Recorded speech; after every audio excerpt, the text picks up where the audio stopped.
नमस्कार, good morning friends. सभी को नमस्कार। कैसे आप सभी? आज हम जो यूनिट पढ़ेंगे वो बीए पार्ट फर्स्ट में है उदासीनता वक्र की विशेषताएं। इसके अंतर्गत हम अध्ययन करेंगे कि उदासीनता वक्र किसे कहते हैं,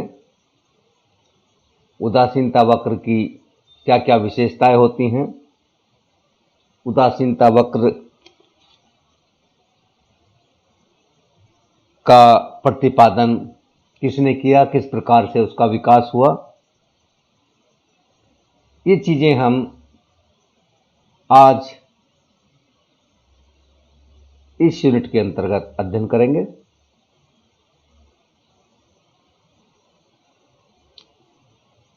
जैसे कि हम जानते हैं कि गणनावाचक दृष्टिकोण या उपयोगिता के गणनावाचक दृष्टिकोण में, जो कि अल्फ्रेड मार्शल ने दिया था, बहुत सारी कमियां थी। उनको दूर करते हुए उपभोक्ता व्यवहार के सिद्धांत में इंडिफरेंस कर्व का प्रयोग प्रोफेसर जे.आर. हिक्स और प्रोफेसर R.G.D. एलन ने किया था। यदि हम बात करें इंडिफरेंस कर्व या उदासीनता वक्र का प्रतिपादन 1881 में ब्रिटिश अर्थशास्त्री प्रोफेसर F.Y. एजवर्थ द्वारा किया गया था और उन्होंने मांग के सिद्धांत उपयोगिता विश्लेषण को असंतोषजनक मानकर एक नए एवं वैकल्पिक विश्लेषण का प्रतिपादन किया था। बाद में इरविंग फिशर ने इसको ग्रहण किया। विल्फ्रेडो प्रेटो ने अपने मूल्य सिद्धांत में उदासीनता वक्र का, फिर प्रोफेसर स्टर्स्की ने 1915 में उदासीनता वक्र तकनीक का प्रयोग किया। लेकिन जहां तक हम बात करें मांग सिद्धांत में, सन 1934 में प्रोफेसर जे.आर. हिक्स और प्रोफेसर एलन ने a reconstruction of the theory of value एक लेख लिखा। उसमें उदासीनता वक्र विश्लेषण को वैज्ञानिक स्वरूप प्रदान किया गया।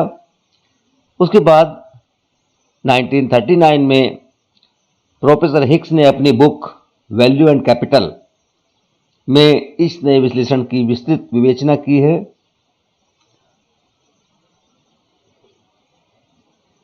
ये ध्यान रहे कि उपयोगिता विश्लेषण में दोनों ही गणनावाचक दृष्टिकोण हो या क्रमवाचक दृष्टिकोण हो, या हम कह सकते हैं कि उदासीनता वक्र विश्लेषण हो या उपयोगिता विश्लेषण हो, दोनों विश्लेषणों के निष्कर्ष एक ही समान होते हैं।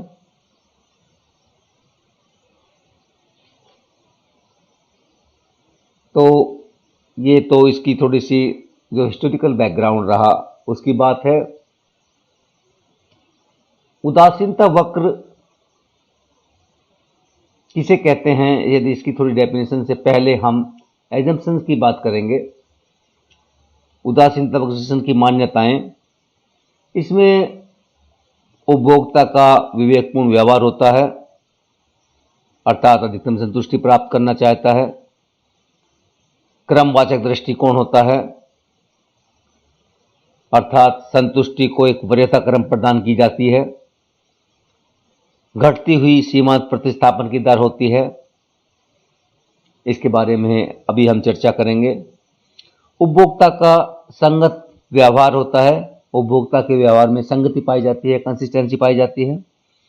इसके अनुसार यदि उपभोक्ता उपभोग के लिए उपलब्ध दो संयोगों x और y के मध्य उदासीन है तथा संयोग y और z के मध्य भी उदासीन है, तो वह x और z के मध्य भी उदासीन होगा। तो इस प्रकार की ये एक और मान्यता है कंसिस्टेंसी। वस्तु एक रूप होती हैं, विभाज्य होती हैं। वस्तु की कीमतें, उपभोक्ता की आदत, रुचि आदि में कोई परिवर्तन नहीं होता है। और मुद्रा की सीमांत उपयोगिता स्थिर नहीं रहती है, जैसा कि मार्शल के यूटिलिटी एनालिसिस में माना गया था कि मुद्रा की सीमांत उपयोगिता स्थिर रहती है।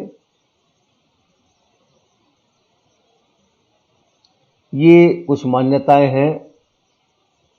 यदि हम उदासीनता वक्र का अर्थ या डेफिनेशन की बात करें तो उदासीनता वक्र दो वस्तुओं के विभिन्न संयोगों को प्रकट करता है जिनसे उपभोक्ता को समान संतुष्टि मिलती है। या कह सकते हैं कि जिस वक्र पर समान कुल संतुष्टि प्रदान करने वाले वस्तुओं के संयोगों को प्रदर्शित किया जाता है उसे हम उदासीनता वक्र या तटस्थता वक्र या इंडिफरेंस कर्व कहते हैं। यदि कोई डेफिनेशन की बात करें, जैसे कि जे.के. स्टम ने इसको परिभाषित किया था, उनके अनुसार यह मात्राओं के उन जोड़ों को प्रदर्शित करने वाले बिंदुओं को मार्ग होता है जिनमें व्यक्ति उदासीन होता है। इसी कारण इसे उदासीनता वक्र कहते हैं। वाटसन ने इसको परिभाषित किया है, उदासीनता अनुसूची दो वस्तुओं के संयोगों की अनुसूची है जिसको इस प्रकार व्यवस्थित किया जाता है कि उपभोक्ता उन संयोगों के मध्य उदासीन होता है और किसी एक को अन्य की तुलना में प्राथमिकता नहीं देता है। इसको हम सरल भाषा में इस प्रकार परिभाषित कर सकते हैं कि उपभोक्ता उदासीनता वक्र के मध्य जो विभिन्न संयोग होते हैं, बहुत सारे संयोग होते हैं, उनके मध्य उदासीन होता है, अर्थात किसी के प्रति भी अपनी प्राथमिकता को प्रदर्शित नहीं करता है। कह सकते हैं कि दो वस्तुओं के वे विभिन्न संयोग जिनमें उपभोक्ता को समान संतुष्टि मिलती है उसे हम उदासीनता वक्र कहते हैं। क्योंकि समान संतुष्टि मिलती है तो उपभोक्ता के लिए किसी भी के लिए भी प्रबल, या ये कह सकते हैं किसी के प्रति अपने जो अधिमान है उसको नहीं देता है, उदासीन रहता है, इसीलिए इसको हम उदासीनता वक्र कहते हैं। ये इंडिफरेंट शेड्यूल दी हुई है। इसमें आप देख सकते हैं कि कॉम्बिनेशन ए बी, ये combination A B C D E है, जिनमें एप्पल और ऑरेंज की मात्रा है। एप्पल 1, ऑरेंज 22, इसी प्रकार से 2 व 14, 3 व 10, 4 व 8, 5 व 7। यदि इनको हम एक्स अक्ष पर एप्पल और वाई अक्ष पर ऑरेंज ले लें तो ये combination A B C D E combination आ जाते हैं। इनको यदि हम मिला दें तो ये हमारा एक इंडिफरेंस कर्व, उदासीनता वक्र या तटस्थता वक्र बन जाता है। इसे हम आईसी, इंडिफरेंस कर्व से डिनोट करते हैं, प्रदर्शित करते हैं। ये इंडिफरेंस कर्व बिंदु ए पर आप देख सकते हैं कि एप्पल की एक मात्रा, एक इकाई, और ऑरेंजेस की 22 इकाई को प्रदर्शित कर रहा है। बी पर 2 और 14, इसी प्रकार ई बिंदु पर देखें तो 5 व 7 इकाई को प्रदर्शित कर रहा है। और इन सभी संयोगों से या उदासीनता वक्र IC1 पर इनके अलावा जो भी संयोग होंगे उनसे उपभोक्ता को समान संतुष्टि मिलती है, अर्थात उपभोक्ता किसी भी संयोग को प्राथमिकता नहीं देता है, सभी संयोगों के प्रति उदासीन होता है, इसीलिए हम इसको उदासीनता वक्र कहते हैं। अभी जैसे हम बात कर रहे थे मार्जिनल रेट ऑफ सब्स्टिट्यूशन, इसको हम प्रतिस्थापन की सीमांत दर कहते हैं। सीमांत स्थानापत्ति दर भी बोलते हैं इसको हम। इससे अभिप्राय ये है, उस दर से है, जैसे कि अभी हम आप इस पे देखें 1 व 22, इस पर आप देखें बी बिंदु पर यदि हम आते हैं, बी कॉम्बिनेशन पर आते हैं तो उपभोक्ता 2 व 14 अर्थात एक अतिरिक्त इकाई, एप्पल की एक अतिरिक्त इकाई प्राप्त करने के लिए ऑरेंजेस की कितनी इकाई छोड़ रहा है? 8 इकाई छोड़ रहा है। यहाँ पर आगे आप देखें 3 व 10, अर्थात यहां पर एक और अतिरिक्त इकाई प्राप्त करने के लिए 4 इकाई छोड़ रहा है। आप देख सकते हैं कि एप्पल की एक अतिरिक्त इकाई प्राप्त करने के लिए ऑरेंज की कितनी इकाई छोड़ रहा है, अर्थात एप्पल और ऑरेंज में क्या विनिमय है, एक इकाई के लिए कितनी इकाई छोड़ रहा है, उसको हम प्रतिस्थापन की सीमा दर कहते हैं। जैसे कि ये डेफिनेशन दे रखी है, MRS XY का मतलब होता है कि x के लिए y की प्रतिस्थापन की सीमा दर। y वस्तु की वह मात्रा है जो कि उपभोक्ता x वस्तु की एक इकाई प्राप्त करने के लिए त्यागने को तैयार है, जिससे कि उसका संतुष्टि का स्तर समान रहे, सेटिस्फैक्शन लेवल में कोई भी कमी ना आए। जैसा कि ये दे रखा है, decrease in the consumption of y, increase in the consumption of x, delta y upon delta x को हम प्रतिस्थापन की सीमा दर इसके द्वारा निकाल सकते हैं। आप जैसा कि वो पीछे टेबल दी हुई थी, शेड्यूल दिया हुआ था, उसमें 1 व 22, 2 व 14, अर्थात 8 व 1, एक इकाई प्राप्त करने के लिए 8 इकाई, इसी प्रकार एक अतिरिक्त इकाई के लिए 4 इकाई। फिर यहाँ पर देखें 10 से 8 पे आया, एक इकाई प्राप्त करने के लिए 2 इकाई, और यहाँ पर 1 आया, एक इकाई प्राप्त करने के लिए 1 इकाई। अर्थात प्रतिस्थापन की सीमा दर आप देखें यहाँ पर घटती जा रही है। जो जो हम कॉम्बिनेशन ए से ई की ओर आते हैं, आप इसमें देख सकते हैं कि ए से ई की ओर आते हैं, प्रतिस्थापन की सीमा दर घटती जाती है। जो जो उदासीनता वक्र पर बाएं से दाएं नीचे की ओर आते हैं, प्रतिस्थापन की सीमा दर घटती जाती है। ये लॉ ऑफ डिमिनिशिंग MRS प्रतिस्थापन की सीमा दर घटती हुई होती है। आप इसमें देख सकते हैं delta y upon delta x, ये 8 इंटू 1 है, ये 4 इंटू 1 है, यहाँ पर 2 इंटू 1 है, यहाँ पर 1 इंटू 1 है। अर्थात हम जो जो अधिक मात्रा चाह रहे हैं, आप देख सकते हैं कि ये एप्पल की मात्रा समान है, ये दूरी समान है सभी में, और ये दूरी जो है ए से यहाँ तक, बी से यहाँ तक, सी से यहाँ तक, जो ये दूरियां है ये कम होती जाती है। अर्थात एप्पल की एक अतिरिक्त प्राप्त करने के लिए उपभोक्ता ऑरेंज की घटती हुई इकाई छोड़ने को तैयार होता है। इसे हम प्रतिस्थापन की सीमा दर या घटती हुई प्रतिस्थापन की सीमा दर कहते हैं।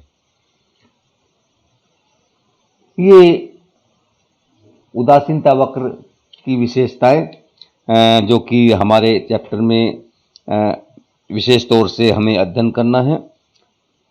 सबसे पहले है नेगेटिव स्लोप।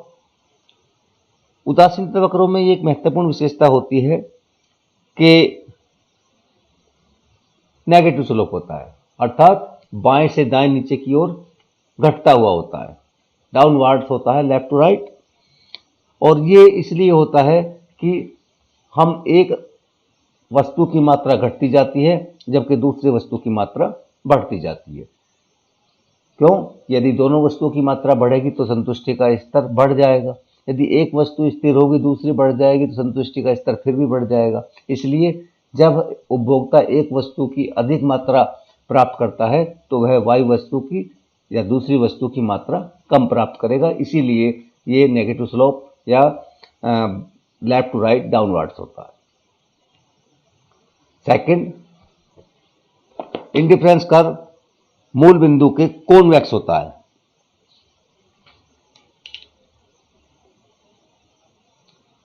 इसको हम कॉन्वेक्स टू ओरिजिन भी बोलते हैं। ये इसलिए होता है क्योंकि प्रतिस्थापन की सीमा दर घटती जाती है। यदि प्रतिस्थापन की सीमा दर नहीं घटेगी तो उदासीनता वक्र बिल्कुल एक सरल रेखा होगा। यदि प्रतिस्थापन की सीमा दर बढ़ती होगी तो वो कॉनकेव होगा। तो ये ध्यान रखने वाली बात है कि उदासीनता वक्र मूल बिंदु के कॉन्वेक्स होते हैं क्योंकि प्रतिस्थापन की सीमा दर घटती जाती है। नेक्स्ट, यदि बात करें, दो उदासीनता वक्र एक दूसरे को नहीं काट सकते। आप इस डायग्राम में देख सकते हैं, ये IC1 है, ये IC2 है।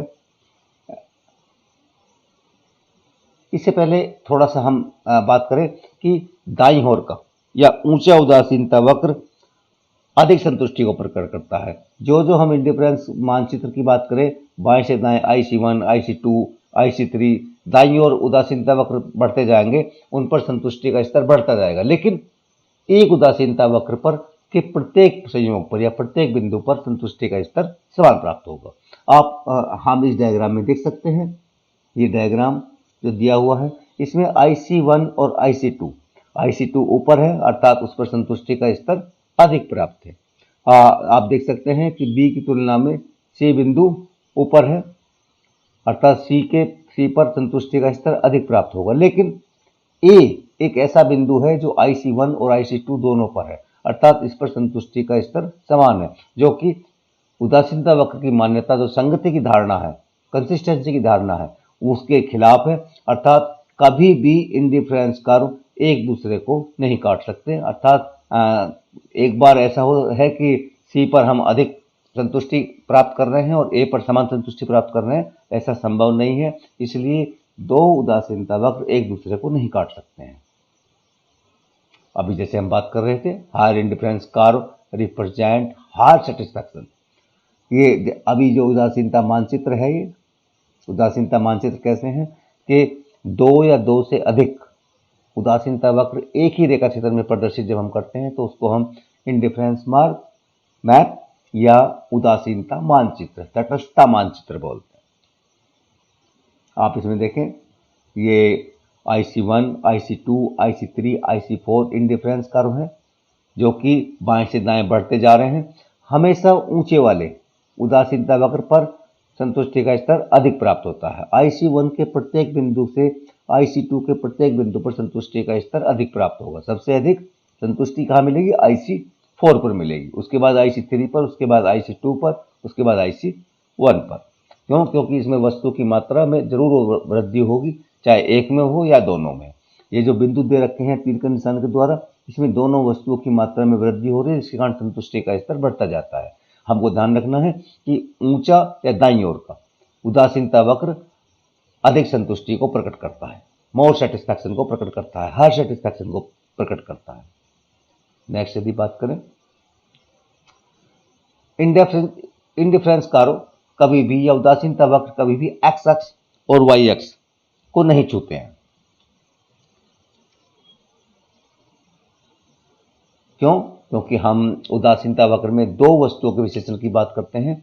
आप प्रस्तुत रेखा चित्र में देख सकते हैं कि उदासीनता वक्र IC1 एक्स अक्ष पर तो यहां पर है, लेकिन वाई अक्ष को ये टैन बिंदु पर छू रहा है यहां पर। अर्थात क्या हो गया, यहां पर जो एप्पल की मात्रा है वो शून्य हो गई है। ऑरेंज की मात्रा 10 है, जबकि एप्पल की मात्रा शून्य है इस कॉम्बिनेशन पर, जो कि संभव नहीं है क्योंकि हम दो वस्तुओं को लेकर चलते हैं। इसलिए उदासीनता वक्र कभी भी एक्स अक्ष या वाई अक्ष को टच नहीं करते हैं, छूते नहीं हैं। नेक्स्ट यदि बात करें, इंडिफरेंस कर्व आवश्यक नहीं है कि एक दूसरे के पैरेलल हो। अभी हम इससे पहले वाले डायग्राम में देखें, ये IC1, IC2, IC3, IC4 एक दूसरे के समानांतर बनाए गए हैं।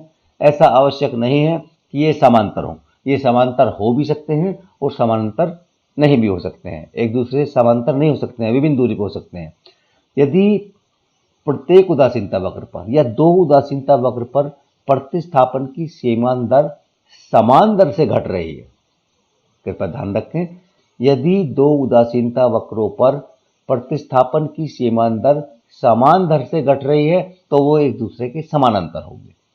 यदि प्रतिस्थापन की सीमांत दर MRS XY समान दर से नहीं घट रही है तो वो एक दूसरे के समानांतर नहीं होंगे। तो ये आवश्यक नहीं है कि वो एक दूसरे के समानांतर हों, समानांतर हो भी सकते हैं और समानांतर नहीं भी हो सकते हैं। और भी इनकी कई विशेषताएं हैं प्रमुख, जिनके बारे में थोड़ा सा हम बात कर सकते हैं कि उदासीनता वक्र गोलाकार हो जाता है। आर्मस्ट्रांग ने बताया था ऐसा संभव नहीं है क्योंकि वो कॉनकेव हो जाएगा, लेकिन थोड़ी सी पॉसिबिलिटी उन्होंने जाहिर की थी। तो ये उदासीनता वक्र की मुख्य विशेषताएं थी। डियर स्टूडेंट्स, आई थिंक आप ये समझ गए होंगे।